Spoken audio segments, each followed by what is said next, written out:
All right, so today we're diving into the world of the Kids Diana show. Okay. This YouTube channel boasts a massive 128 million subscribers and a global audience, all captivated by this young girl from Ukraine. Yeah. It really makes you wonder, how does she do it? Right. What's the secret sauce? What took Diana from home videos to this global phenomenon? Well, it's fascinating because her success isn't just about, catchy songs and colorful toys. Right. I think it speaks to a larger question that a lot of people have. Can wholesome content actually be commercially successful in the digital age? Yeah, that's a great point. And Diana seems to be proving that it can. I remember when the show first popped up on my radar, I was like, okay, cute kid, fun toys, but will it last? And here we are years later, and we're talking about a multi-million-dollar business. It really is a testament to her family's understanding of what works on YouTube. They've created a brand, not just a channel. They've got merchandise, licensing deals, even a mobile game. What? That level of business savvy is pretty impressive, especially when you consider they started with just simple home videos. So you're saying they were strategic from the beginning. It wasn't just a happy accident. Well, their first video was uploaded back in 2015. Okay. And it really was just capturing a simple family moment. Yeah. Diana playing. But you can see as the channel grew, they clearly started to learn the ropes. Video production, content strategy, building an audience. They were dedicated. And they adapted quickly to that ever-changing world of YouTube. Yeah, that makes sense. But I'm curious about the content itself. Yeah. What is it about the show that resonates so deeply with children? Whoa. We all know kids love bright colors and catchy tunes, but there's got to be more to it, right? Absolutely. Yeah. One thing that stands out to me is the use of open-ended play scenarios.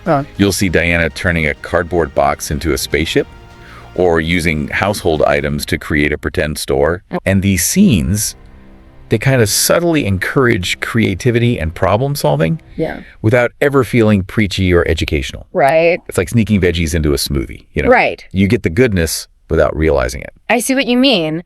But how much of this is Diana's genuine love for play? And how much of it is a carefully calculated strategy to keep those views coming? Yeah. It's a bit of a chicken and egg situation, isn't it? It's difficult to say for sure. Yeah. But it's probably a blend of both. Yeah. Diana's charisma and playful energy, they definitely seem authentic. But there's also a clear understanding of what appeals to a young audience. They've managed to strike a balance between genuine playfulness and strategic content creation. Okay. Take, for example, the show's vibrant visuals and that fast-paced editing. Yeah. It's a common technique in kids media, but they've really elevated it to an art form. Right. And it keeps those children engaged and coming back for more. And those elaborate sets, they must play a big role in creating that immersive experience. But they look expensive. Yeah. How did they manage that starting out? Right. Did they always have a big budget for production? Not initially. Yeah. You have to remember, they started in Ukraine, and they filmed in very familiar settings. Gardens, living rooms. It was only later, after they moved to the US, that they began incorporating those incredible, colorful sets we see now. Wow. But what's interesting is they still often transform those familiar spaces into fantastical settings. It's like they're saying, hey, you can create magic anywhere, even in your own backyard. That's a great message, especially for parents who might feel pressured to create these over-the-top play spaces. Right. It reminds me of when I was a kid building forts out of blankets and chairs. Exactly. I never had 1 million subscribers watching me, though. Right. And that's another clever aspect of the show. Okay. They've tapped into this universal desire for imaginative play. In a world where screens dominate so much of children's attention, they're reminding us of the simple joys of make-believe and exploration. Yeah. And let's be honest, a bit of nostalgia for parents doesn't hurt either. It's like they've cracked the code for creating content that appeals to both kids and parents. Yeah. But isn't there a risk of overexposure for Diana? I mean, she's still so young. Yeah. How do they navigate that delicate balance between building a brand and protecting her childhood? That's a key question. And it's one that has sparked some debate. Okay. Some critics argue that the constant toy unboxing and branded content promotes consumerism, while others worry about the pressure and potential exploitation of a child star. Right. It's a valid concern, and it really highlights the need for parents to be mindful of how much exposure their children have to this type of content. It's a good reminder that even seemingly harmless entertainment can have unintended consequences. We, as parents and consumers, have a responsibility to be critical and discerning, not just about the products we buy, but about the media our children consume. So how do we, as viewers, how do we separate the genuine love for play from the carefully crafted business strategy? Right. Where do we draw the line? It's a tough question, and there are no easy answers. I think it starts with having open conversations with our children about what they're watching and how it makes them feel. Okay. We need to encourage them to think critically about the messages they're receiving, to understand the difference between entertainment and advertising, and to value experiences beyond the screen. It's a constant learning process for all of us, isn't it? It is, and I think that's where the real value of this deep dive lies. Okay. It's not just about understanding the Kids Diana show. It's about using it as a lens to examine the bigger picture of children's entertainment in the digital age. You're right. It's about sparking a conversation, raising awareness, and empowering parents to make informed decisions about the content their children consume. Exactly. And perhaps most importantly, recognizing the power and responsibility that comes with creating content for a young audience. Well said. So where do we go from here? Okay. We've talked about the show's appeal, the business savvy behind it, the ethical considerations. What's the next layer we need to peel back to understand the phenomenon? I think it's time we take a closer look at Diana's global reach. Okay. How has this show, created by a family from Ukraine, managed to captivate millions of children worldwide? Right. What is it about the content that transcends language and culture? Yeah. That's what we'll explore next. Let's do it. It really is remarkable, isn't it? Yeah. I mean, they've managed to tap into something universal. It's true. Something that resonates with children, regardless of their background or location. I've heard from friends in different countries Right. that their kids are obsessed with Diana too. But Yeah. what is it about the show that makes it so globally appealing? Right. Is it just the lack of dialogue, or is there something more at play here? It's definitely more than just the absence of language. Okay. While the minimal dialogue certainly helps to overcome language barriers, the show also relies heavily on visual storytelling, Okay. which is something that children everywhere can easily understand. Right. Think about those classic silent films, Okay. like Charlie Chaplin. Right. They transcended language and culture through visual comedy and storytelling. The Kids Diana show achieves a similar effect, albeit with a modern digital twist. That's an interesting parallel. So it's not just about being accessible to different cultures. It's about utilizing a storytelling method that resonates with children on a fundamental level. Precisely. And if you look closely at the content itself, you'll notice that they often focus on very universal themes, Okay. like family, friendship, and play. Uh-huh. These are experiences that all children, regardless of where they come from, can relate to. Yeah. The show's emphasis on simple, everyday activities, Yeah. like playing dress-up, building forts, having a picnic, makes it instantly relatable to a global audience. That makes sense. It strips away all the cultural nuances and focuses on the core elements of childhood that connect us all. Exactly. But how does this global appeal translate into actual business success? I mean, reaching a wider audience is one thing. Right. But turning that into profit is a whole other challenge. That's where their strategic use of YouTube and other digital platforms comes in. Okay. They've mastered the art of creating content that is not only engaging, but also easily shareable. Right. And their global audience has become their most powerful marketing tool. Word of mouth recommendations from parents and kids alike have helped to propel the show to these new heights of international success. So it's a combination of universally appealing content and savvy digital marketing that has fueled their global domination.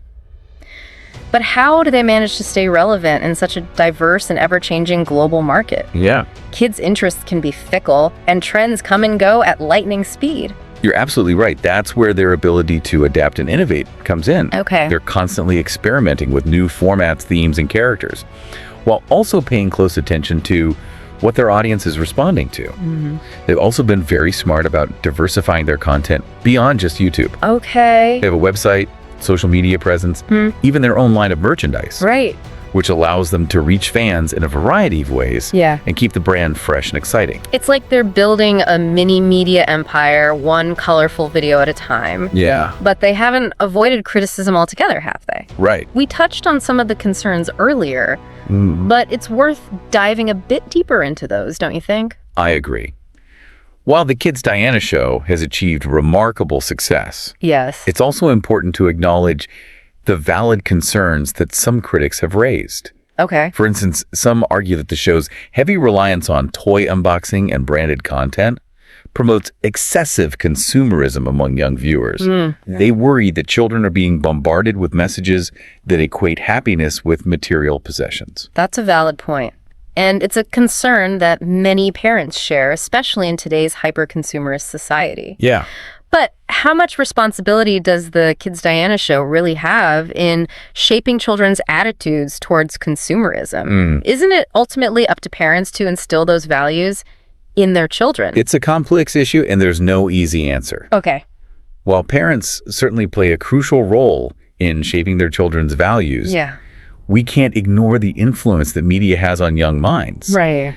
Children are highly impressionable, and they learn by observing and imitating what they see around them. Right. When they constantly see their favorite characters surrounded by toys and branded merchandise, it's bound to have some impact on their own desires and expectations. It's about finding that delicate balance between entertainment and responsibility.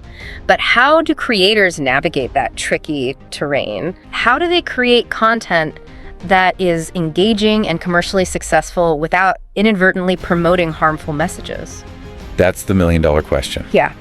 And it's one that the entire children's entertainment industry is grappling with. There are no easy solutions, but I think it starts with being mindful of the potential impact that our content has on young viewers. Right. It's about prioritizing quality over quantity, choosing products and brands carefully, and incorporating messages that promote positive values like sharing, creativity, and kindness. And it's about being transparent with parents, right? Giving them the tools and information they need to make informed decisions about the content their children consume. It's a collaborative effort, ultimately. Exactly. And that brings us back to the question of why this deep dive is so important. Okay. It's not about judging or condemning any particular show or creator. Right. It's about fostering a critical dialogue about the evolving landscape of children's entertainment and empowering both creators and consumers to make conscious choices. It's about recognizing that we all have a role to play in shaping the media landscape for future generations. But let's not forget that the Kids Diana show is just one piece of a much larger puzzle. There are countless other creators out there. Some with similar approaches, others taking entirely different paths. What can we learn from those other examples? How does the Kids Diana show fit into the broader spectrum of children's content being created today? That's a great question, and it's one that we'll explore in more detail in the next part of our deep dive. We'll be looking at the different models for creating and distributing children's content, the challenges and opportunities that these creators face, and the potential impact that these trends have on the future of childhood itself. So we've talked about Diana's global reach, you know, the ethical debates, and of course the family's just incredible business acumen. But I think it's time to zoom out a bit and kind of see where the Kids Diana show fits, like in the larger world of children's entertainment.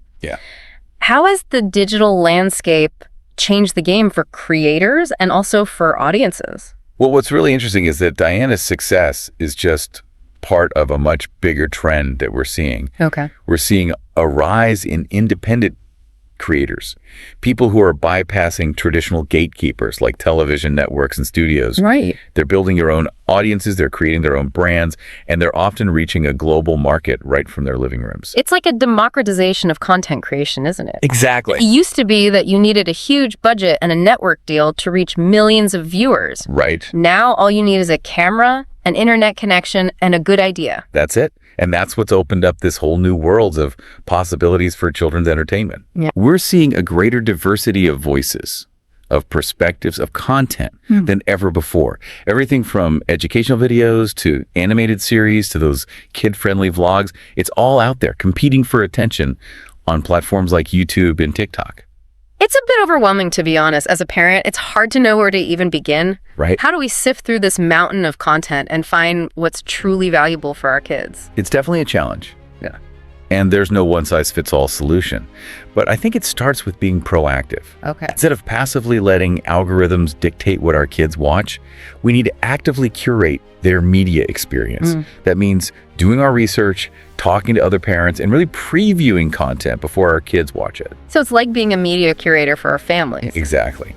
And just like a museum curator carefully selects the art that's displayed, we need to be just as thoughtful about the media we expose our children to. Right. It's about finding content that is not only entertaining, but also enriching, thought-provoking, and aligns with our family's values.